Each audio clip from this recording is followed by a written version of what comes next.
தன் கணவனை கொன்ற வெள்ளையனை அடியோடு அழித்து சிவகங்கையை மீட்க வைராக்கியம் கொண்ட ராணி வேலு நாச்சியார் 8 வருடங்கள் தவம் இருந்து வைராக்கியம் கொண்டு வெள்ளையனை அடியோடு விரட்டி தன் நாட்டை மீட்க திரைமறைவு வாழ்க்கை வாழ்ந்து 1780 சிவகங்கையை மீட்க அவருக்கு உறுதுணையா இருந்த சகோதரரை போல உறுதுணையா இருந்த பெரிய மருதுபாண்டியர் என அழைக்கப்பட்ட வெள்ளை மருது, சின்ன மருதுபாண்டியர் என அழைக்கப்பட்ட சின்ன மருது, காளையார் வயல் பிரிவுக்கு பெரிய மருது, திருப்போணம் பிரிவுக்கு சின்ன மருது, சிங்கம்புணரி படை பிரிவிற்கு நன்னி அம்பலம், வாளுக்கு வேலி, குயிலி மற்றும் இப்படி சிறந்த பெரிய தியாகங்கள் நிறைந்த ஊர் எங்கள் ஊர். இவர்களை கொண்டு ஜெயித்து சிவகங்கையை மீட்டு வெற்றி கொடி கோட்டையிலே நாட்டிய ராணி வேலு நாச்சியாரை தங்களுடைய தமிழக வெற்றி கழகத்தின் கொள்கை தலைவர்களுள் ஒருவராய் வைத்த எங்கள் தமிழக வெற்றி கழகத்தின் மாண்புமிகு முதலமைச்சர் திரு சி ஜோசப் விஜய் அவர்களுக்கு எங்கள் சிவகங்கை சமஸ்தானத்தின் சார்பாகவும் சிவகங்கை சட்டமன்ற தொகுதி மக்களின் சார்பாகவும் எனது சார்பாகவும் எங்களுடைய நன்றிகளை இந்த மாமன்றத்தில் பதிவு செய்து கொள்கிறேன். மாண்புமிகு பேரவைத் தலைவர்களே, எங்களுடைய பகுதி மிகவும் பின்தங்கிய பகுதி, மிகவும் வறட்சியான பகுதி. எங்க பகுதியில் தொழில் வளர்ச்சி இல்லை, விவசாயம் இல்லை, எந்த ஒரு வறட்சியான பகுதியா இருக்கலாம், எந்த ஒரு வளர்ச்சி திட்டங்களும் இன்ன வரைக்கும் செய்யப்படல. அப்படிப்பட்ட எங்க சிவகங்கைக்கு எத்தனை அமைச்சர்கள் வந்திருக்கிறார்கள், எத்தனை ஆட்சியாளர்கள் வந்திருக்கிறார்கள், இதை இன்ன வரைக்கும் அதை அப்படிப்பட்ட சரித்திர பூமி புண்ணிய பூமியில எந்த ஒரு வளர்ச்சி திட்டங்களும் செயல்படுத்தப்படல.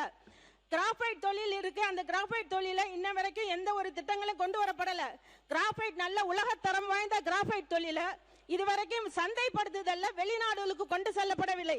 இப்படி வெளிநாட்டுல முதல் தரமான இந்த சந்தைப்படுத்தல் இருந்தா எங்க பகுதி தொழில் வளர்ச்சியில முதல் தண்ணீரை பெற்ற மாவட்டமா இருந்திருக்கும்.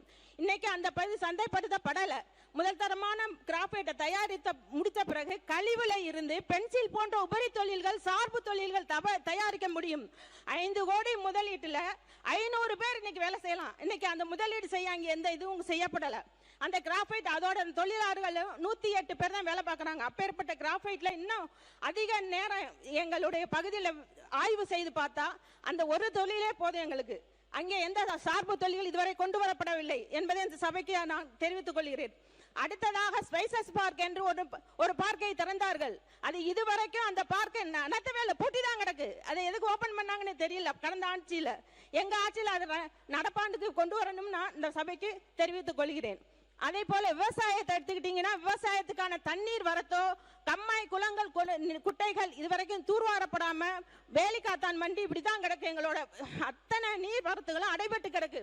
அதையெல்லாம் தூர்வாரி விவசாயத்துக்கு எங்களுக்கு பெரிய தண்ணீர் வரத்துக்கு ஏதாவது செய்யணும்னு சொல்லி நம்ம கவர்மெண்ட்டை கேட்டுக்கிறேன். எந்த பகுதிக்கு போனாலும் அந்த பகுதியில் வெறும் வேலிக்காத்தான் தான் மண்டி இருக்கு. எங்க ஊர் கரிக்காடா தான் கிடக்கு. இந்த பகுதியில் தொழில் வளர்ச்சிக்கு மாண்புமிகு தொழில்துறை அமைச்சர் அவர்கள் ஒரு ஆய்வு செய்து எங்களுக்கு தொழில்களை கொண்டு வரும் என்று எங்கள் சிவகங்கை மாவட்ட மக்களின் சார்பாக கேட்டுக்கொள்கிறேன். இளைஞர்களோட சிந்தனை மாறினாதான் அவங்க வாழ்க்கை மாறும். ஆனா இளைஞரோட சிந்தனை எதுவுமே மாறுறதுக்கு வாய்ப்பே இல்லை. எங்க ஊர்ல ஒண்ணு வேலையை தேடி வெளியில போகணும், இல்லாட்டா சிவகங்கையில இருந்து சும்மா பேசிட்டு இருக்கணும். அந்த மாதிரிதான் இருக்கு படித்த இளைஞர்களோட இன்னைக்கு வாய்ப்பு. ஏன்னா ஒரு பொறியியல் கல்லூரி இல்ல, ஒரு டெக்னிக்கல் கோர்ஸ் எதுவுமே கிடையாது, ஒரு உபரி தொழில்கள் எதுவுமே கிடையாது எங்க ஊர்ல. நீங்க வந்து ஆய்வு செய்தா எங்க பகுதிக்கு வேண்டிய என்ன செய்யணும் ஆய்வு செய்து கொண்டு வர உபரி தொழில்கள் ஏதாவது கொண்டு வரலாம். அதே போல சிட்கோ என்று ஒரு இருக்கு, அதுல பாதி கட்டடம் நிரப்பப்படவே இல்லை.